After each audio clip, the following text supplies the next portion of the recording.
Good afternoon and welcome to this month's live stream of Chicas Charlando.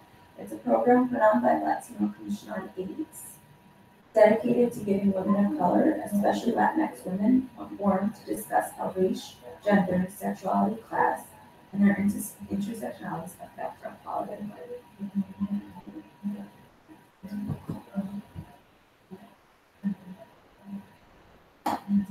Y'all get introduced yourself. I'm just making sure that they're everyone. So, like I said, and this month we're going to be talking about Pride. It's Pride Month, and we're going to be talking about Pride. So we're going to discuss, along with talking about Pride and what it means to us, we're going to discuss an innovative new program that we have here at the Commission, MujerT. And we have our program manager here chatting with us, Elizabeth. And so MujerT is designed to address the needs of women, both cis and trans experience, over 18, including testing services, prep navigation, linkage to care, and more.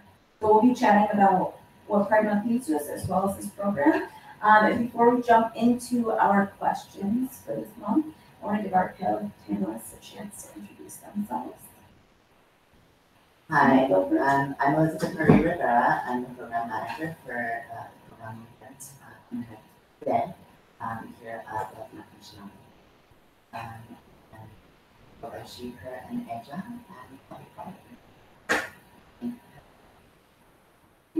Thank you. And hi, my name is Gabriela. I will also work at the Latino Commission on AIDS as a CBA specialist, so capacity building assistant, and deputy director of research and evaluation. I also go by she, her, Aya. Happy Pride Month, and I'm really happy that Elizabeth Marie is with us today. Me too. My name is Zina. I'm also a capacity building specialist here at the Commission, and I go by she, her. So let's get started. So what does Pride Month and the LGBT movement mean to you? Let's start. Are you asking me specifically? Or anyone on the panel can answer. We usually let our guests speak first. Sounds good. Well, I think Pride Month for me has become, over the years, a month that is an important time of the year. I think to not only celebrate our unique identities, but the diversity that is within the LGBT community, and also just like the historical kind of journey that we've come through in this process. You know. And I think it's, if anything, it's helped me strengthen who I am as a person. You know, being able to have something that I can go to on a daily basis, or seeing others and myself. Celebrating their uniqueness and diversity on a day that everyone can see how beautiful they are. So I think it's an important day of the month. Go on and on. You wanna? I think of, like Elizabeth was saying, I think of like the history, like where we came from to be here. And I also think of like my personal history. So like when I was young, it was like, okay, well, we're gonna go to the Pride Parade in New York City, because that was like, from where I grew up, it was like, well, I can't be who I am at home, but I can go to, during Pride Month, I can go to the parade and hang with like people who are just like me and have a day to like just live and be me. And I think that definitely helped me growing up to come into who I am and be who I am. And I recently like went back and I was just like, thinking about it, and I was like, I don't need the day, I don't need the parade, because I'm at the point in my life where I live who I am every day. But thinking about that, when I was thinking about this question, I was thinking about that history and how at one point, all I had was that month, all I had was that day when the parade happened. And I'm really thankful that I've kind of grown into myself and who I am. And I can see that every day, not just usually on the day of the parade. I think Pride should be every month. That's what I was thinking too, that along with what both of you shared, I think that I really value and just appreciate the level of like history and sort of level of like community that it represents. But I also think about growing up here in New York City, and I grew up in the Bronx, and I went to Catholic high school, so this was like an event where we could go outside of our neighborhood, outside of sort of our respective communities, to really be authentic and to be supportive of each other. And so in that respect, it's also really amazing to me that it's grown, but also that it's received in other areas of the world. But I agree that it also shouldn't just be about a particular month or a particular day or a particular set of events. And so in that respect, I feel like there's still a lot of work in the community that needs to be. Yeah, I was thinking about the last time I went, and we were just like seeing a lot of the younger kids were like, that was their one day, you know. Yeah. For the younger community that does going out, they only have that one day, or they only have the month for the parade. But so it was like to see them be like, I gotta remember when I was there. Yeah. Yeah, I think for me it was, I mean, I'm a more mature, woman now. I've been living my authentic truth for several years now. And I think that I agree with you. I think that I live my truth every day, and don't exactly need the pride event to solidify who I am as a person, because I have to live it every day. And in all honesty, not necessarily by choice. This is who I am. I have to live, this truth every day. And so, but I think that it also has become. It definitely, like, I realized that I think for me, maybe I'm a little prided out to a certain extent, whereas other individuals are just coming into their truth, and so it's still an important thing for folks to have this space to be able to connect with that, that part of them, and allow that part of them to flourish. I don't know, I guess in my age, I just have Me too. Yeah. Me too. But I embrace that. I embrace my older, mature self. But I'm curious, I have a question. So this is something that actually a friend of mine who no longer lives in New York City asked me, or sort of shared with me last year, because he actually came in for Pride last year, and he felt like it had become super commercialized. Yeah. And that was to him like the kind of part of it. And I was curious to know if you all had any thoughts on it. It's funny because I think I came into the space before we started, and I picked out one question. The first question was what Pride Month mean. I think that for me, it has become something that I don't recognize or connect with anymore the way I used to. It has become very controlled, very corporatized, very much.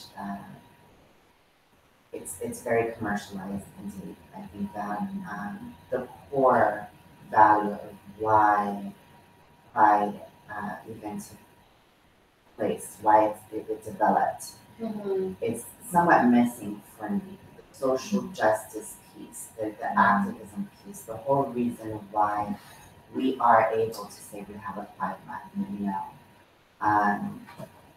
here in New York, I'm not gonna speak for other cities, but here in New York, it's become very controlled. We have a lot of barricades. There's a huge police presence now, and there's a lot of politicking, a lot of kind of just background drama that is not only the organic kind of authenticity of what that event was for me. And so it's a little hard for me, again, I do again see the importance of having this event, to have individuals be able to go somewhere where they can, see the diversity of our community and be able to find themselves within it. But I think it's not what it used to be, and I think that's where I'm a little lost with it at the moment. So I do, I do mirror some of the sentiments and feeling like the authenticity of it isn't the same. No,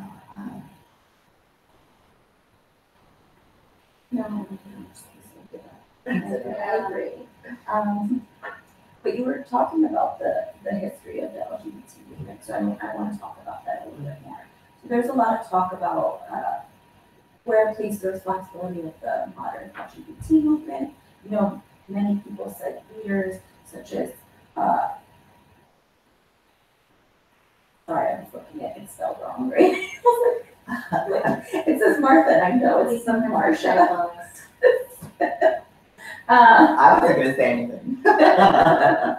As Marsha P. Johnson and Sylvia Rivera, as the founding mothers, two trans women of color that have largely been left out of the conversation when we talk about the history of part of the LGBT movement. Although many trans women like them have been left out of the national conversation, they remain important members of the community, often acting as matriarchal figures. In keeping this in mind, how do you feel the current LGBT community has prioritized the needs of women in general, and specifically thinking about trans? Well, I will say, as someone who has, in my own personal opinion, I think it's definitely taken a long time for the LGBT community, also the gay community, to get to a point of recognizing the issues of women, especially lesbian, queer women, and transgender women, women of all identities within that compass. And I just think it's we're now starting to see, some more visibility, some more recognition, some more respectability. But I think it's really been a very long, arduous road to come to be on. I, as a member of the transgender community, have had to very strongly remind people that one of the major reasons why we're able to talk about marriage equality, why we're able to walk down the street holding hands, why we're able to see commercials with gay couples and stuff, is because of women like Marsha P. Johnson and Sylvia Rivera, who, pretty much got this, this movement growing in some senses. And I think that there's a lot of individuals out there that refuse to recognize that, to give them that recognition for whatever reason, whether it be internalized transphobia, internalized homophobia, classism, racism, sexism, whatever the case may be. But, it's taken a very long time to really get to that place to finally be able to recognize both of them as leaders in this movement. And also recognizing the fact that there are other individuals within the movement that also were very much parts of, what things happen. Miss Major comes to mind as one of the folks. I just think it's been a long time coming, and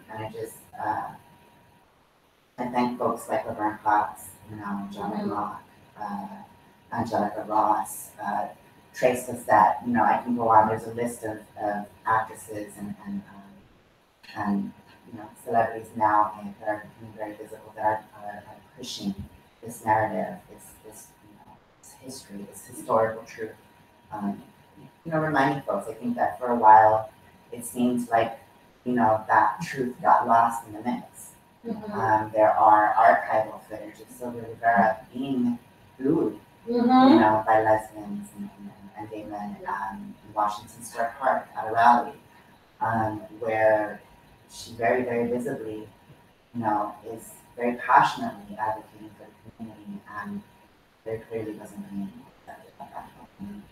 Walked away from activism for 20 years as a result, and came back, after some time, but you know, to see that kind of arc in her life, how much she struggled along the way, where we're at now. You know, it's been a very long time, very long time. So I think it's a bitter kind of pill that I've had to swallow along the way because I'm going to reveal my age. I'm 40. I'm going to be 41 this year. Why it's job the hormones today. But yeah, I've been living in my truth for the last 20 years and recognizing my truth for the last 30, I would say, and seeing how long it's taken for society, you know, to accept us as a community. You know, so I think that sometimes it's a little surreal when I am able to turn on the FX on Sunday night at 9 o'clock and watch Pose. You know, it's being produced by Ryan Murphy. You know, and I know 98% of the cast, Right. personally. You know, it's amazing. You know, and I just think it's been a long time coming, and I'm glad to still be alive to see it happen. Yeah. I did mention that I'm 40 years old. That surpassed the expectation of the age of a trans woman of color. You know, most trans women of color don't get to see the age of 35. And another thing, so seeing a lot of this kind of going on and seeing how much, you know, things have happened along the years, bittersweet. Yeah. You know.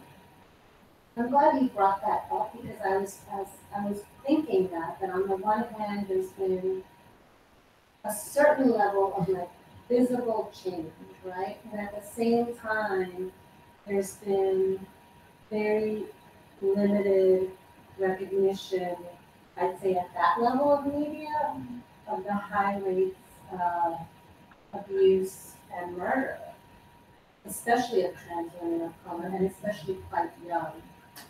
And so, for me, it's always difficult to sort of weigh out that level of, on the one hand, there's a certain level of visibility, maybe in entertainment arenas, or in media, but at the same time, when it comes to recognizing the sort of health-related factors and mortality of these young women, somehow that seems missing. Although many of the, for instance, Lauren Cox are very outspoken activists in their own right about these issues. And sometimes I just don't know how to reconcile that. And I'm speaking as myself as a 46-year-old woman in cisgender experience, having grown up in the city and having seen where there was at times when there was nothing, there was no visibility at all, other than, you know, you went to the West Village or you went to certain parties, you know. So it's like what you're saying now, it's like there's TV shows and all these things, but I don't know. There seems to be a disconnect between that level of visibility I and think the that's, reality. I will admit, I think as a trans woman, that's definitely something I'm conflicted with, is the level of trending that's going on. You know, I did collaborate on a project called Trans Trenders. Music. I put down on an album called Trans Trenders, and I'm very proud of that project. And so, you know, so I want to just very clear that I'm not speaking about that project itself, but just in general, more so kind of the trending that I'm seeing with the trans visibility going on. Like I said, it's bittersweet because I have been a witness to see how many trans women are murdered on a yearly basis. A good friend of mine, Amanda Gonzalez Andujar, was murdered back in April of 2010. And clearly this was 8 years ago.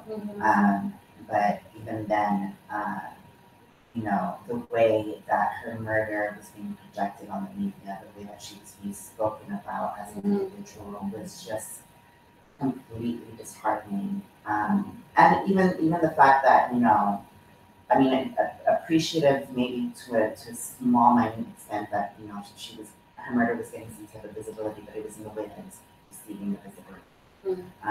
That was problematic. And to flash forward 8 years down the line, seeing how much trans visibility we're receiving now, and get to see the same continual pattern when it comes to the murders of trans women, specifically trans women of color, Black transgender women. You know, that are being murdered at high rates.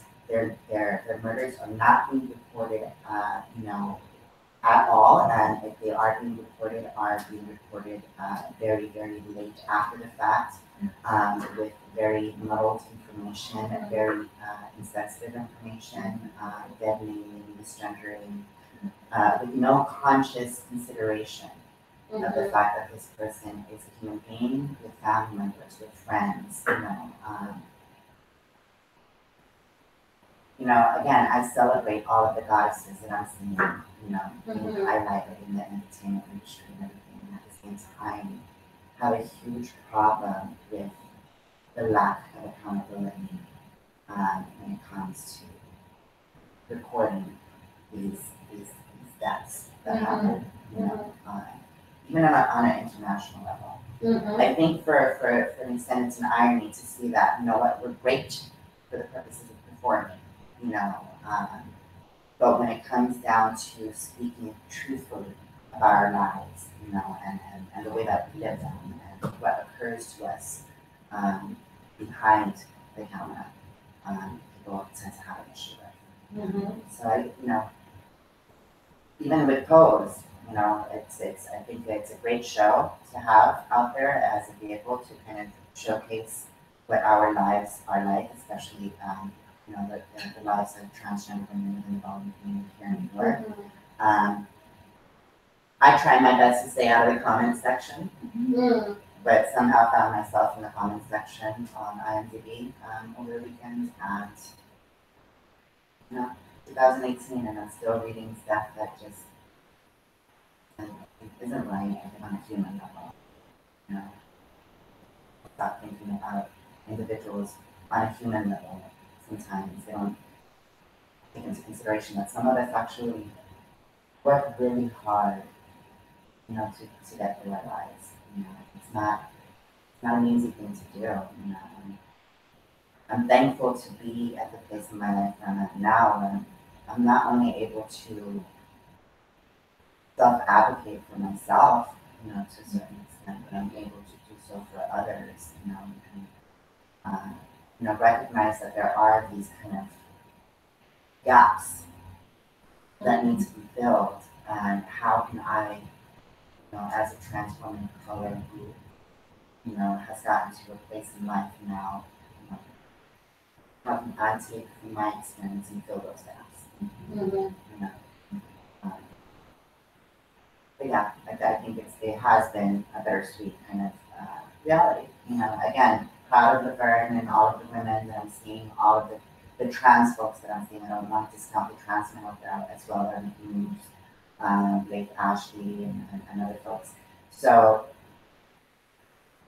you know, but again, I think it's a harsh juxtaposition to be standing in, you know, in 2018.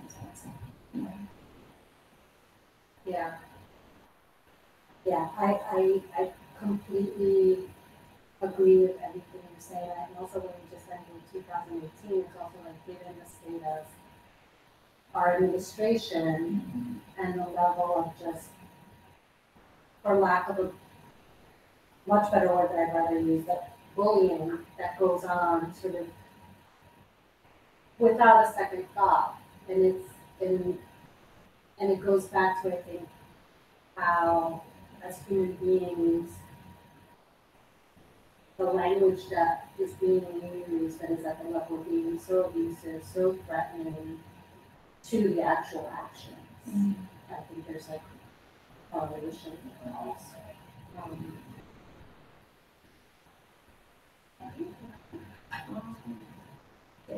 I'm like, I could say everything you just said over again, but you just said it, you both said it so well the first time. Why? I have, but don't want to take up too much time. No, take your, No, take your space. Take my Yes, space. take your space, and I do want to reiterate what you shared, which is the issue around data and the misgendering, Yeah. the mis sort of like cause of death, Mm-hmm.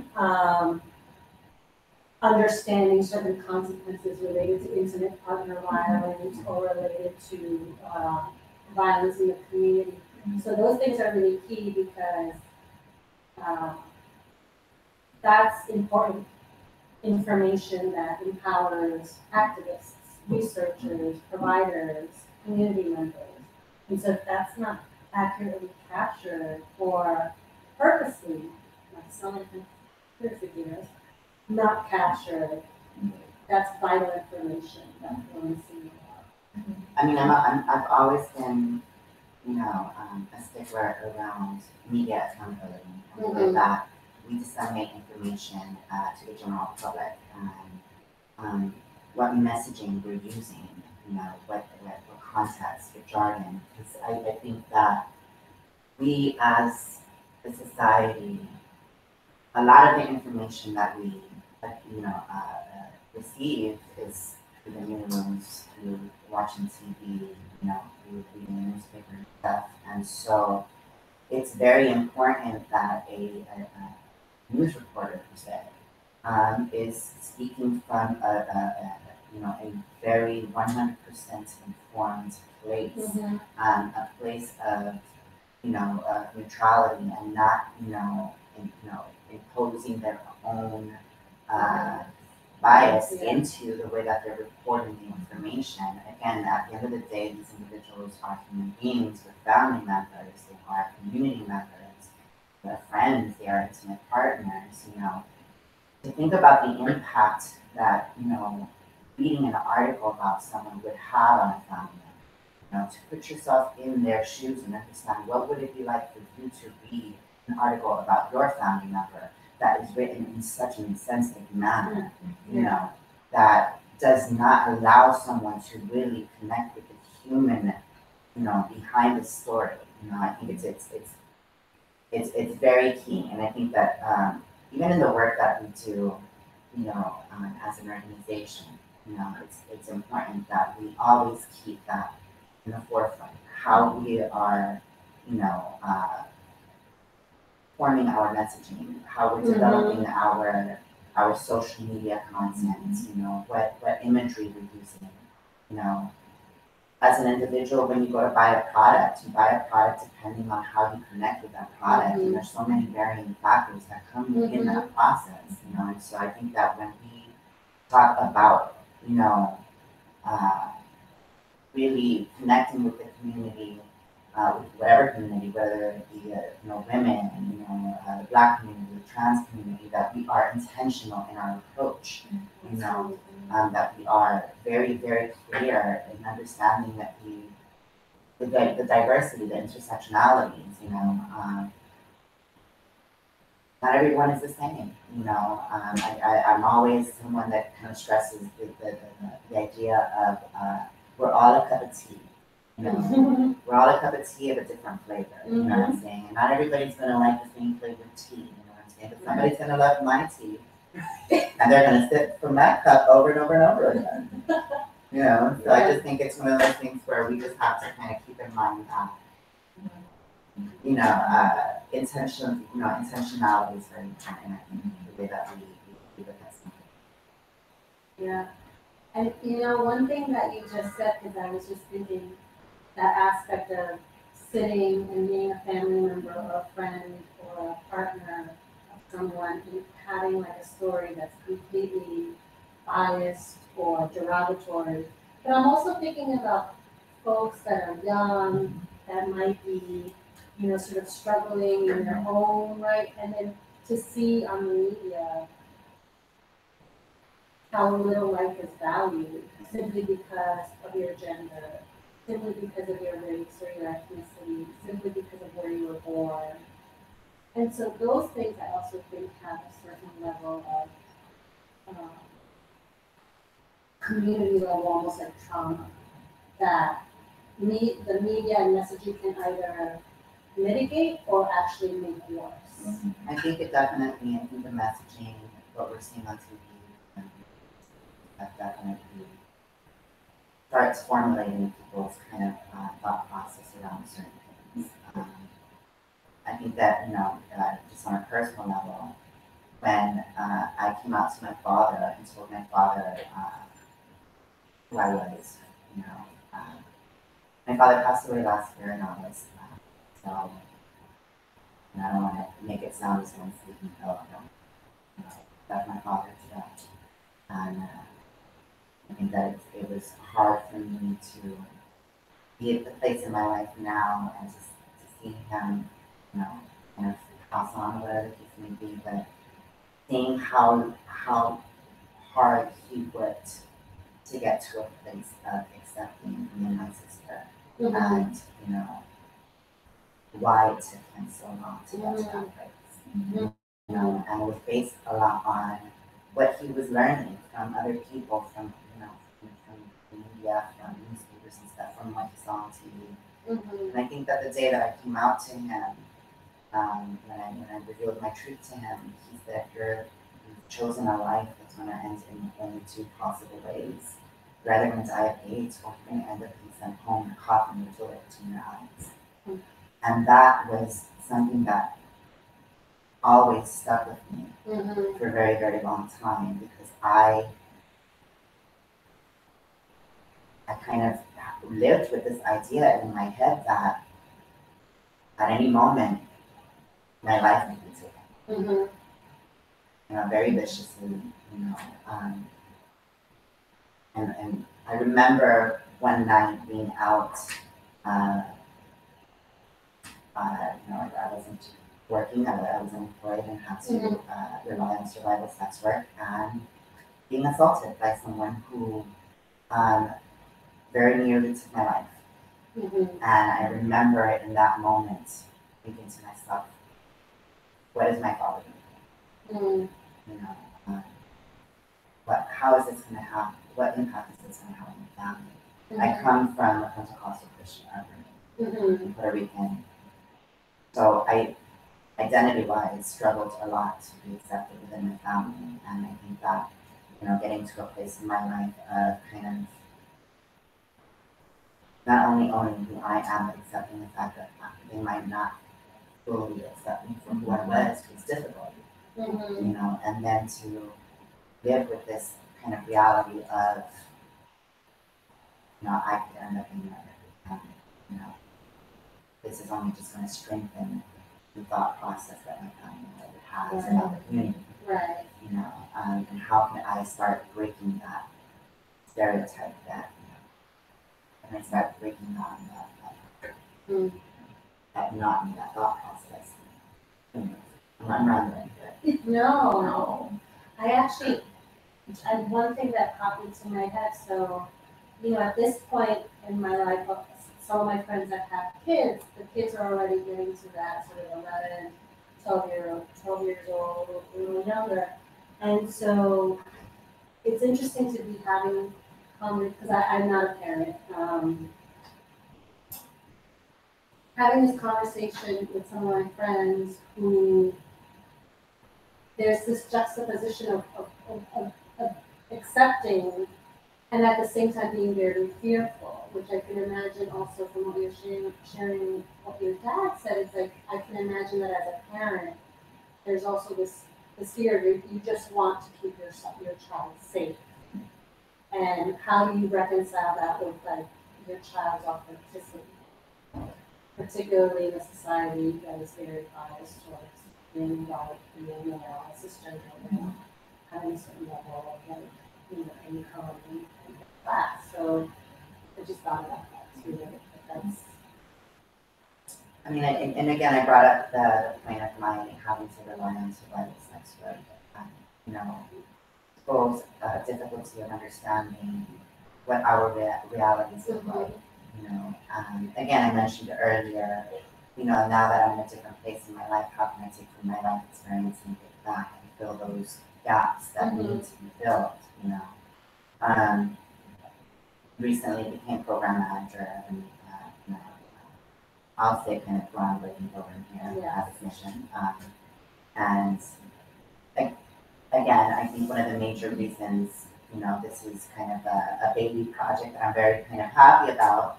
I'm gonna go ahead and just, you know, totally plugging the Oasis LGBTQ Wellness Center there, because that's the FAB program that MujerT is going to be housed under. MujerT, again, like Sina mentioned earlier, is a intervention, or not an intervention, we talked about. It's a program actually developed for cisgender and transgender women, specifically Latina and Black women, to get them connected to doing HIV testing, getting them connected to PrEP services, and also doing kind of a bridge to care, basically, getting HIV positive women reconnected to HIV care. Which is definitely important. One major reason is because it's a program for both cisgender and transgender women, not just cisgender women. It is a program that is for transgender women. And the reason why I stress it that way is because a lot of times when we go to organizations that are providing human services, a lot, especially around HIV services, a lot of those services have tended to be geared towards MSM, men who sleep with men, and gay men, even bi men, and little services to cisgender women, and almost nothing fully developed for trans women. I think that, you know, for a very long time, we trans women have had no other choice but to have to access programs for men who sleep with men, because the Department of Health and the CDC, you know, we're working, and stay on the positive side of the way I speak about that, but working towards getting to a place of better understanding what that thank you. What that breakdown would look like. I think it was difficult for me as a young trans woman to hear from you know, a service provider that well, we don't have anything for trans women, but we have this group for gay men that, you know, you're welcome to sit on if you want, you know, and you still get a Metro card and food, and, you know, and kind of feeling left out. Yeah, literally. You know, not being recognized. It's not a program developed for someone who I am, you know? Yeah. I remember at USCA, but women speaking, and that's what she was saying. So, but I needed the Metro card and I needed that gift card, right? So even though like this program wasn't for me and that there was nothing that was for me, but knowing where I was and I needed that Metro card, I needed that gift card. So I went to that program and was a number for this program that was not about me or for me or going to do anything for me or like me, you know. So basically MujerT, if you're wondering what MujerT means, MujerT is MujerT. Mujer is woman, woman in Spanish, and the T is for, you know, trans women. And again, it's an inclusive program for both cisgender and transgender women 18 and older, Black and Latina, and the partners actually. And we're not just about getting folks connected to HIV services, but about connecting with the human being, connecting with the person, and figuring out what's your specific need and how can we best assist you to address that need. You know, that's our goal, is understanding that, you know, you know, a woman's life is not just about HIV. You know, there's so many different facets in that individual's life that needs to be addressed in order to get them to a place of, you know, owning the need to get themselves tested. You know, when you're thinking about housing or, you know, employment or, you know, Where am I gonna get my next meal? Mhm. Yes, it's important to get yourself tested, but you know, you have all these other things that are also concerning you. You know, it's not always at the top of the list. Right. There might be other priorities. Even makeup. Yeah. You know, so just kind of figuring out ways to address those needs and still kind of being able to kind of tie in the HIV testing service in a way. Mhm. That's authentic. Mhm. I think that's key is understanding that, you know, the approach is very important, you know, intentional, you know, Mhm. and being creative, thinking outside of the box, you know. Being really holistic. Yes, Yeah. which the always is LGBT as well.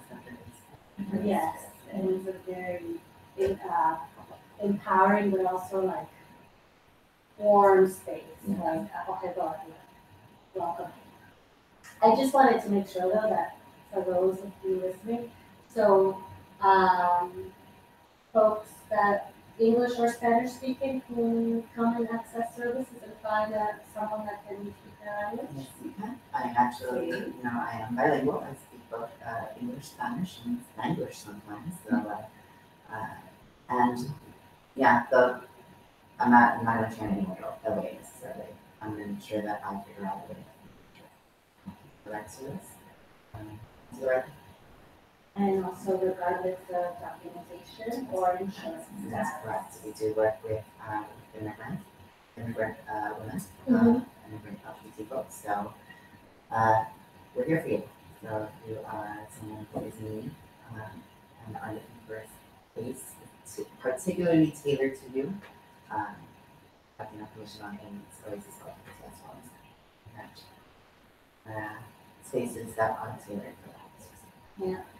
And I do want to echo how groundbreaking it is because also on the flip side, I think a lot of traditionally women's services have not been at all, have had a very limited understanding of gender and women's bodies and have not been inclusive. So the fact that this is really recognizing that and also valuing and empowering the most vulnerable is really, really important.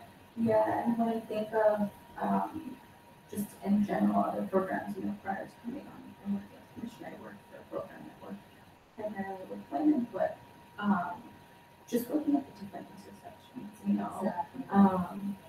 it's you know a lot of what has been out there and is out there previously is very specific to cisgender white heterosexual women. And I think what makes this program so groundbreaking is that it's really taking a look at the different intersections Mhm. of all of the women that will be coming through your doors. And like you said, working specifically within the intersections of that woman that you're specifically working with in that moment.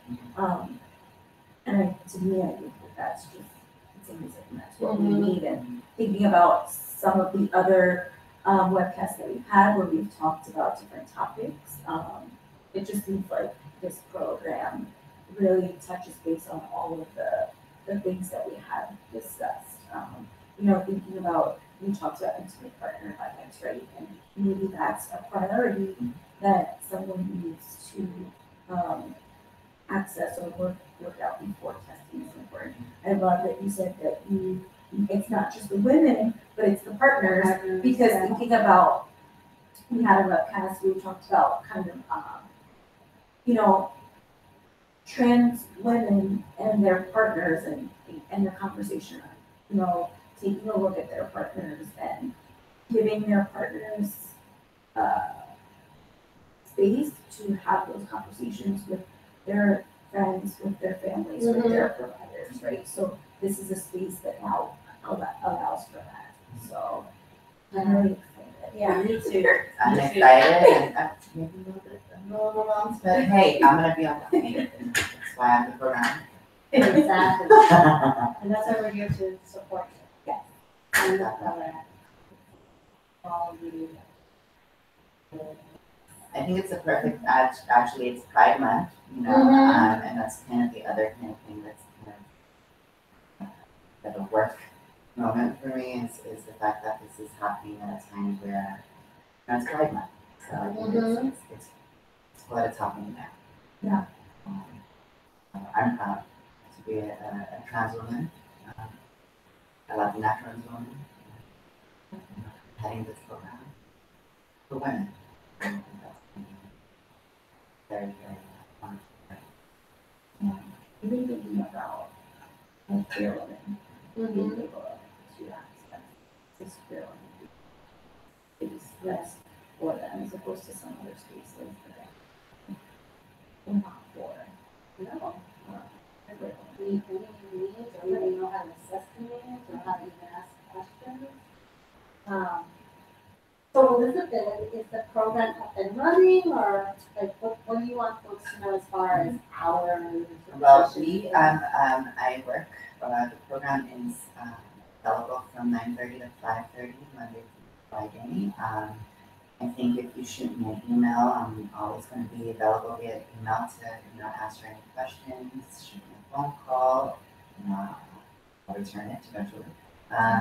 But I think we will be in a kind of an official capacity mode come September. But we are already on the ground running in our fields, making sure that the word is out there, setting up some Sephora makeup workshops coming up soon. We are definitely taking part in, everybody needs some makeup sets, trust me. And Shrug is always good. But we're also participating in some Pride events, specifically trans-focused Pride events. Trans Day actually from tomorrow. Yeah. That is correct. So we will be there supporting the action. And we have the Trans Latina March that's happening out in Queens in July. So we're doing that. But we're also going to be working on putting together